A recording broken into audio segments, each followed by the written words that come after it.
Railway కోర్టులో జరిగిన సంఘటన యావత్తు మహిళా లోకము జనానికి యావత్తు కూడా భయభ్రాంతులతో ఉంది. సన్నివేశం ఎక్కడైనా ఏదైనా నిన్న జరిగిన పరిస్థితి ఒకసారి కూడా మనందరూ కూడా అద్దంలో ఒక ప్రత్యక్ష లైవ్ మాత్రం కనపడింది. మరి దాని ఆ పార్టీ సిద్ధాంతమే అటు ఉన్నదా లేకపోతే వ్యక్తుల సిద్ధాంతం అటు ఉందా నాకు అర్థం కాలేదు. ఆ వీణ అనే అమ్మాయి ఒక మహిళ, తట్టు ఒక ఎస్సీకి సంబంధించిన సామాజిక వర్గం చెందిన ఒక మహిళ. ఏదన్నా ఉంటే గతంలో ఏదో కొన్ని అలిగేషన్స్ గౌరవ అరవ శ్రీధర్ పైన, స్థానిక శాసనసభ్యుడి పైన, ఆమె పైన ఉన్నప్పటికీ అది పర్సనల్ ఎఫెక్ట్ కూడా మేము కూడా ఎక్కడ వైఎస్ఆర్సీపీ జోక్యం చేసుకోలేం. మా కాన్స్టిట్యున్సీలో రైల్వే కోర్టు కాన్స్టిట్యున్సీ తప్ప ఒక మహిళ ఇబ్బంది పడుతున్న ఉద్దేశంతోనే ఆ పైన వచ్చిన వీడియో దృశ్యాలు కానీ రకరకాల అన్ని విషయాలు కానీ మహిళా సంఘం లేచి దుమ్మెత్తి పోస్తుంది. యాజ్ ఏ పార్టీ ఇన్ఛార్జిగా ఈ యొక్క నియోజకవర్గానికి దాదాపు 15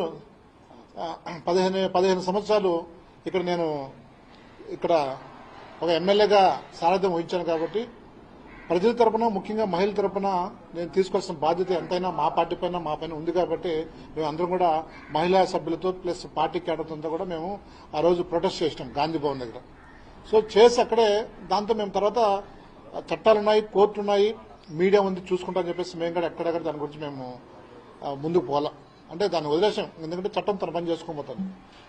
సో నిన్న జరిగిన సంఘటన ఒక ప్రభుత్వ వాహనాలు వచ్చి శాసనసభ్యుడితో పాటు ఏదైతే ఉన్నారో తన అనుచరులు తాసింశెట్టి నాగేంద్ర గాని తన సంబంధించిన కానీ ఒక మహిళ పైన అది పోలీసుల నుంచి లాఠీ లాక్కొని, ఈరోజు ఈనాడు చాలా స్పష్టంగా రాసినారు, ఈనాడు పేపర్లో చాలా స్పష్టంగా రాసినారు, పోలీసు నుంచి లాఠీ లాక్కొని ఆ అమ్మాయిని ఒక జంతువును కొట్టినట్టు కొట్టు, ఒక హీనాతిహీనంగా కొట్టడం అనేది నిజంగా ఎంతవరకు సబబు అనేది కూడా ఒకసారి ప్రజలు కూడా గమనించాలి. ఇప్పుడు చాలా మంది కూడా రకరకాల వ్యక్తులపైన అభియోగాలు వస్తుంటాయి. దానికి కొన్ని రూట్స్ ఉంటాయి. మీడియా ద్వారానో, లేదంటే మేధావుల సమక్షంలోనూ, పోలీస్ సమక్షంలోనూ, న్యాయ సంబంధించిన విషయంలోనూ, లేదంటే న్యాయ సంబంధించిన విషయంలోనూ రకరకాలు అన్నీ ఉంటాయి. కానీ నిన్న ఆ దృశ్యము నిజంగా ప్రజాస్వామ్యానికి, రాబోయే పొలిటికల్ యూత్ భవిష్యత్తుకు అది చరమగీతం పాడేటట్టున్నది. అంటే ఎప్పుడు చూడాలి, కోడూరులో చాలా మందిని కూడా పొలిటీషియన్ మేము చూసినాము. చాలా వరకు మాకంటే దాదాపు పెద్ద పెద్ద నాయకులను, పార్థసారథి లాంటి వ్యక్తులను చూసినాము. అదే తర్వాత గొంటి శ్రీరామ్ లాంటి వాళ్ళని చూసినాము. అంతెందుకు మా నాయకుడు దివంగత నేత డాక్టర్ రాజశేఖర రెడ్డి గారిని చూశాము. ఎంతోమంది సీనియర్ నాయకులు చాలా మందిని కూడా చూశాం. ఎక్కడా కానీ ఇటువంటి ప్రేరేపణలు కానీ సంఘటనలు జరగల. దాదాపు కాంగ్రెస్ కొన్ని సంవత్సరాలు పనిచేసింది, అనేక వేరే పార్టీలు కూడా పనిచేసినాయి. వైసీపీ మా దగ్గర నేనే ఒక 15 సంవత్సరాలు ప్రాతినిధ్యం వహించిన ఈ ప్రాంతానికి ఎక్కడ కూడా ఒక మహిళలు కానీ, పిల్లలు కానీ, రైతులు కానీ, ప్రజలు కానీ చాలా ప్రశాంతమైన వాతావరణం ఉన్నారు. నిన్న కనీసం అంటే చట్టం ఉందా, పోలీసులు ఉన్నారా, ప్రజాస్వామ్యంలో ఉన్నామా అనేది కూడా చాలా మంది కూడా నిన్న చూసిన సంఘటన చాలా ఒక క్వశ్చన్ మార్క్ అయిపోయింది. ఆల్రెడీ దీని గురించి చర్చ జరుగుతుంది. రాష్ట్రంలో చట్టానికి కళ్ళు లేవు, పోలీసులు నిమిత్త మాత్రంగా ఉన్నారు. ఎవరు ఏది చెప్తే అది తలవుపే ఎస్ బాస్ అనే మూవీలో ఉన్నారు. అంటే ఓవరాల్గా చూస్తే లోకేష్ రాజ్యాంగం, రెడ్ రాజ్యాంగం కూడా పూర్తిగా నడుస్తుంది. రెడ్ రాజ్యాంగం నడుస్తుంది. ఒక మహిళను రోడ్డు పైన బలవంతంగా ఒక పశువును బాదినట్టు బాది కర్రలతో అది పోలీసుల యొక్క చేతిలోంచి లాక్కోవడం, అంటే చట్టాన్ని తన చేతిలో లాక్కోవడం. ఎవరిచ్చారు నీకు ఆ హక్కు? ఎవరిచ్చారు నీకు ఆ రైటు? నిజంగా నీకు నిన్న పోలీస్ వ్యవస్థ ఉంటే ఇమ్మీడియట్ గా లోపల వేసుకుని 3rd డిగ్రీ వేసిన అది ఎవరైనా సరే, శాసనసభ్యుడైనా పర్లేదు, మాజీ శాసనసభ్యుడైనా లేదు, లీడర్ అనే లేదు, వైఎస్ఆర్సీపీ అని లేదు, టీడీపీ అనే పర్లేదు, జనసేన అయిన వాడు ఎవడైనా కానీ చట్టం దృష్టిలో don't care. All are equal before law. Constitution of India article 14 all are equal before law. Speech and every person freedom article 21 చాలా క్లియర్ గా స్పష్టంగా చెప్పిన ఆర్టికల్లో 1421లో చెప్తుంది, 19 అదే విధంగా ఇస్తారు. డైరెక్ట్ ప్రిన్సిపల్ స్టేట్ అదే చెప్తుంది. రాజ్యాంగం చదవండి, రాజ్యాంగం చదవండి. మన అధ్యక్షుల పీఠలు ఎక్కడం కాదు, ముఖ్యమంత్రులు ఎక్కడం కాదు, మంత్రులుగా చేయడం కాదు. రాజ్యాంగం చదవండి. డాక్టర్ బిఆర్ అంబేద్కర్ రాజ్యాంగం చదవండి. దాంట్లో సామాన్య పీఠిక చదవండి, డైరెక్ట్ ప్రిన్సిపల్ స్టేట్ చదవండి, ఫండమెంటల్ రైట్స్ చదవండి. మీరు కనీసం తెలుసుకోకపోతే మీరు నిజంగా ఇట్లా ఉంటుంది పరిస్థితి. ఇదే విధంగా ఉంటుంది యావత్. ఇప్పుడు కూడా మొత్తం టోటల్గా ఇట పాత కడప జిల్లాతో పాటు అన్నమయ్య జిల్లాతో పాటు ఇప్పుడున్న ప్రజెంట్ తిరుపతి జిల్లా కూడా దాన్ని ఇంకా డైజెస్ట్ చేసుకోలేకున్నది. ఏంటి సంఘటన, ఏంటి అన్యాయము, ఏ అనాగరికత, ఏ మనం సివిలైజేషన్ ఉన్నామా లేదంటే అటవీ ప్రాంతంలో ఉన్నావా? నిజంగా చాలా దురదృష్టకరం నిజంగా. మహిళలు దీనిపైన ప్రొటెస్ట్ చేయాలంటే భయపడుతున్నారు. ఎక్కడొచ్చి వాళ్ళపైన లాఠీలు వాళ్ళ బట్టలకు ఎడదీస్తారో ఇప్పదీస్తారని భయపడుతున్నారు. కారణం పోలీసులు ప్రేక్షక పాత్ర వహిస్తున్నారు పోలీసులు.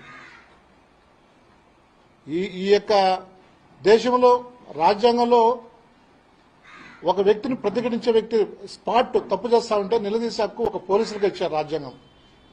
ఎందుకంటే ఆ రాజ్యాంగంలో పొందుపరిచిన రైట్స్, మీకు బిల్లలుంటాయి, ఒక కాకి డ్రెస్ ఉంటుంది, ఒక లాఠీ ఉంటుంది, పైన అశోకుని యొక్క ఏదైతే ఉంటుందో ఆ సింబల్ ఉంటుంది. నీకు మాత్రం రైట్ ఉంటుంది.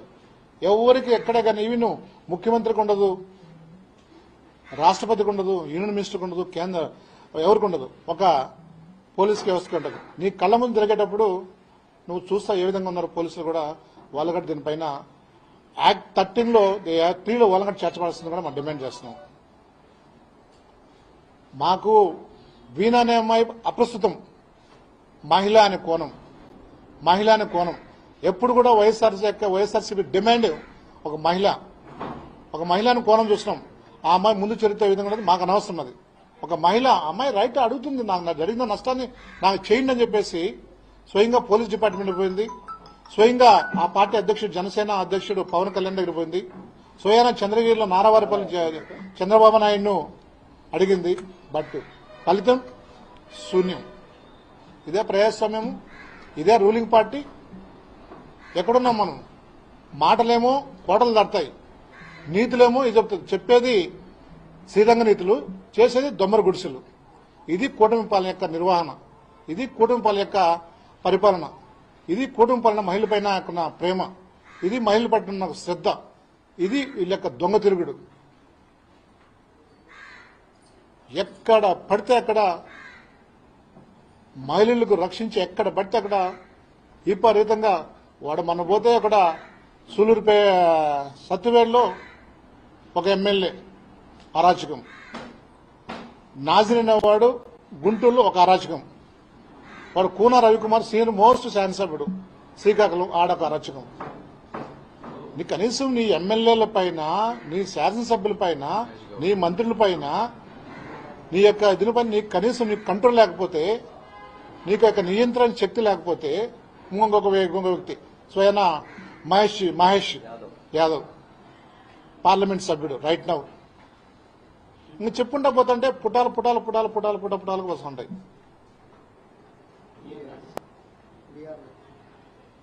ఇంకో మహానుభావుడు పవిత్రమైన తిరుమల దేవస్థానం ఒక చైర్మన్. అంటే మనం యాక్చువల్గా మనం చూస్తుంటాం ఒక తిరుమలకి ఎంత ఇది ఉందంటే, దాదాపు తిరుమలకు వాటికన్ సిటీ అంత డిమాండ్ ఉంటాయి తిరుమలకి. ఎందుకంటే ఎంతో మంది లార్డ్ వెంకటేశ్వరను ఆయన పైన ఎంతో వందల వేల కిలోమీటర్లు పెట్టుకుని ఆయన నమ్మకం పెట్టుకుని వస్తుంటారు తిరుమలకు. అటువంటి పెట్టుకుంటే వ్యక్తి ఏ విధంగా ఉండాలనేది కూడా అపాయింట్ చేసే వ్యక్తులు కొద్దిగా చూడాలంటే రాజ్యాంగబద్ధంలో ఉన్న పదవుల్లో ఒకసారి ఆలోచించాలా, బుర్ర పెట్టాలా, మైండ్ పెట్టాలా. నీకేదో ఉండాడు కదా చేస్తే పోతుందనే ఉద్దేశం కాదు. నిజంగా అది చాలా చాలా నిజంగా సిగ్గుసేటు. మరి మన జనసేన అధ్యక్షుడు పవన్ కళ్యాణ్ గారు మాత్రం, ఎందుకంటే ఆయన కొన్ని శ్లోకాలు చెప్తూ ఉంటాడు, చాలా చెప్తూ ఉంటాడు. అంటే వినయమే ఉంటే ఇంకా చెప్తానే పోతానంట. మీరు చెప్పారు పవన్ కళ్యాణ్ గారు, మాగడ గౌరవం ఉంది.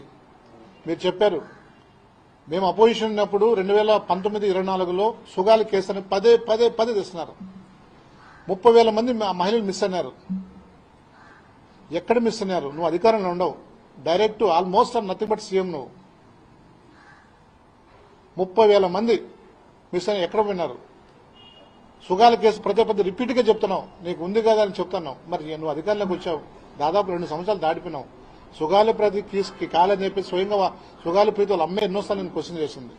ఆ 30,000 మంది ఎక్కడున్నారో, ఎక్కడ మిస్ అయినారో దాన్ని ఏం చెప్పగలవా? అంటే దీనంతా ట్రాష్.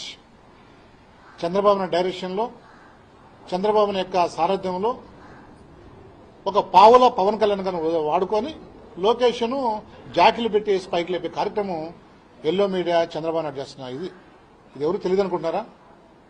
పవన్ కళ్యాణ్కు జస్ట్ ఉనికి పప్పులు బిల్లలు పెట్టి ఆయనకు చక్కలలు పెట్టేస్తారు. అది పాపం అది ఇదే నాకు పండగ అని చెప్పి అతను ఉంటాడు. ఎందుకు గ్రౌండ్ లెవెల్లో ఉంటుంది కదా. నిజంగా మేము అడుగుతున్నాం పవన్ కళ్యాణ్ గారిని, మీ మాటలు విన్నాం, మీ యొక్క ఏదైతే ఉన్నాయో మేము కూడా చూస్తున్నాం, మాకు నమ్మకం ఉంది. నువ్వు ఖచ్చితంగా జరిగిన సంఘటన పైన దీనిపైన ఇమ్మీడియట్గా యాక్షన్ తీసుకోండి. ఒక కమిటీ అన్నారు, ఆ కమిటీ అనేది ఎట్టపోయిందో ఆ కమిటీ నాకు తెలిసి బంగాళాఖాతంలో వెళ్ళిపోయిందో లేదంటే ఈ పక్క హిమాలయాకి వెళ్ళిపోయిందో తెలియదు. ఒక స్త్రీ నాకు అన్యాయం జరిగింది, ఆ అమ్మాయి ఇంకొకటి కోట్ చేసింది, నాకు అన్యాయం జరిగినతో పాటు సార్ నేను మీ పంచాయతీరాజ్ డిపార్ట్మెంట్ సంబంధించిన వ్యక్తిని, మీ ఎంప్లాయీని, నాకు సహాయం చేయండి సార్ అంది. అంత రిక్వెస్టింగ్ అడిగింది సార్. మీరు మరి సహాయం చేయొచ్చు కదా. మీ యొక్క ఏదైతే ఉందో మీ యొక్క ఆమె ఇచ్చిన డిమాండ్ ఆమె రిక్వెస్ట్, నా డిమాండ్ అని చెప్పను, రిక్వెస్ట్ మీరు తీసుకోవాలి కదా. దానికడ నాకు తెలిసి చంద్రబాబు నాయుడు అడ్డపడుతున్నాడేమో అనిపిస్తుంది. దానికడ లోకేష్ అడ్డపడుతున్నాడు. ఎందుకంటే మనం ఏమైనా తప్పు నిర్ణయం తీసుకుంటే పవన్ ఇది కూటమికి ఎఫెక్ట్ పడుతుందేమో అని అని నీ దగ్గర అనిపించుండొచ్చేమో. అది ఒకసారి మీరు ఆలోచించండి. ఎందుకంటే ఒక పార్టీ నడిపే వ్యక్తి, మీరు ఒక పార్టీని రన్ చేసే వ్యక్తి, దాదాపు మీకు 21 సీటు ఇచ్చారు రాష్ట్రంలో. ఇంటెన్షన్ గత 1 year జరుగుతూ ఉంది. అంటే ఇంటెన్షన్ అంటే ఆ అమ్మాయిని ఏదో ఒకటి చంపాలా, ఏదో చేయాలనే ఉద్దేశంతో. నాకు తెలిసి డెఫినెట్ గా ఆ అమ్మాయిని ఏదో ఒకటి చేస్తారు. మీరు కానీ యాక్షన్ తీసుకోకపోతే, పవన్ కళ్యాణ్ కానీ ఆ అమ్మాయి యాక్షన్ తీసుకోకపోతే సంఘటన పైన ఆ అమ్మాయిని ఖచ్చితంగా ఏదో ఒకటి యాక్షన్, అమ్మాయిని ఏదో ఒకటి చేస్తారని కూడా మేము ఈ నియోజకవర్గ ప్రజలు బలంగా నమ్ముతున్నారు. కారణం ఈ 1 yearలో చేసిన అనేకమైన అమ్మాయి చేసిన పోరాటాలు వృధా అయిపోయినాయి. దానిపైన ఎక్కడెక్కడ ఒక న్యాయమైన ధోరణిలో ఎక్కడెక్కడ ఆమెకు న్యాయం జరగకపోగా తీవ్రమైన ఇది. మీరు అంటారేమో సార్ మీరేమన్నా, నేను ఆ క్వశ్చన్ మీరు అడిగే క్వశ్చన్ నేనే చెప్తాను. వైఎస్ఆర్సీపీ చాలా వైట్ పేపర్లు, అది మేము ఎక్కడ అలిగేషన్ లేపము.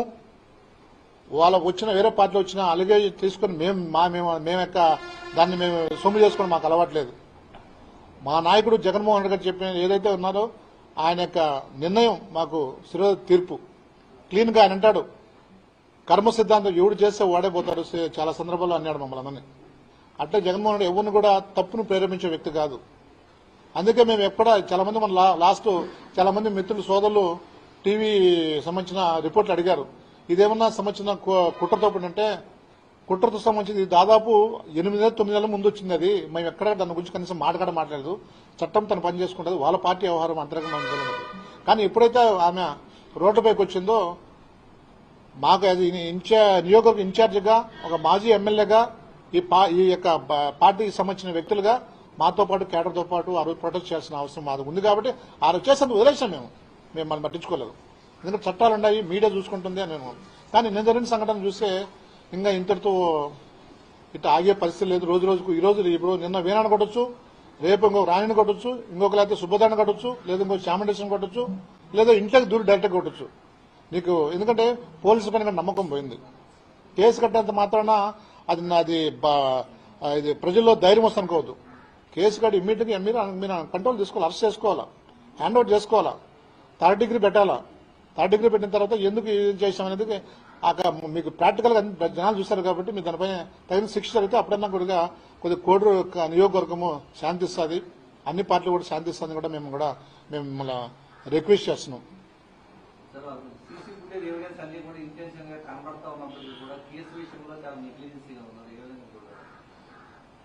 100% దాంట్లో డౌట్ ఉంది. నిన్న మొత్తం టోల్ గేట్ గారి దగ్గర కానీ, అంబేద్కర్ సర్కిల్ కానీ, రాజశేఖర్ సార్ విగ్రహం కానీ, లేదంటే మన కృష్ణదేవరాయలు ఏంటంటే కానీ ఆ ఏరియాలో మొత్తం టోటల్ విత్ సీసీ కెమెరాస్ ఉన్నాయి. ఇప్పుడు నిన్న నిజంగా ఏం మాత్రమో ఉన్నగా అతను ఒక బాధ్యతగా రెస్పాన్సిబుల్ గా ఉండుంటే ఆడ కూర్చున్నప్పుడు మేము ఎన్నో సందర్భాల్లో మేమందరం కూడా మేము కూడా ప్రొటెస్ట్ చేసినాం. మేము ప్రొటెస్ట్ చేసినప్పుడు నాతో కూర్చున్న లీడర్లు అందరూ, కార్యకర్తలు, కేడర్లు, మహిళలు అంతా కూర్చున్నాం. ఉన్నప్పుడు మేము ఎన్నో అయినప్పుడు చూడండి సార్, చూడండి అది ఏందని మేము గమనం ఉంచాం. మేము ఎక్కడ చట్టాన్ని మా పైన లెక్కలని కేసులు పెట్టారు. మేము ఎక్కడ కదా మేము న్యాయపరంగా అరెస్ట్ చేసుకుని మాకు ఇబ్బంది లేదు చెప్పినాం. ఈరోజు నువ్వు ఒక ప్రభుత్వ వాహనంలో వచ్చి, ప్రభుత్వ వాహనం అంటే స్వయాన్ని ఏంటంటే ఆల్మోస్ట్ గవర్నమెంట్ ఉన్న వ్యక్తి, ఒక విప్ అంటే ఏంది, ఒక శాసనసభ్యుడు ఏంటంటే శాసనసభ్యుడు ఇది విప్ అంటే ప్యూర్ గవర్నమెంట్లో ఉండి నువ్వు గవర్నమెంట్లో ఉండి నువ్వు కూర్చొని నీ పక్కనే అంచెలతో కొట్టి పోలీసులు లాక్కుంది ఎవరు, ఒక పబ్లిక్ సర్వెంట్ ఒకటి లాక్కొని కొట్టి ఒక పశువుని తాగినట్టు ఒక జంతువుని కొట్టి నేను కొడతానంటే క్లియర్ గా ఫుటేజ్ లో ఉన్నాయి. మనుషులు డైరెక్ట్ చూస్తున్నారు. దాంట్లో చాలా మంది కూడా సరి చెప్పినారు, వద్దని చెప్తున్నారు. ఆయన కూడా కొడతా ఉన్నారు. స్వయం పోలీసులు ఉన్నాడు, స్వయం పోలీసులు చూస్తున్నాడు.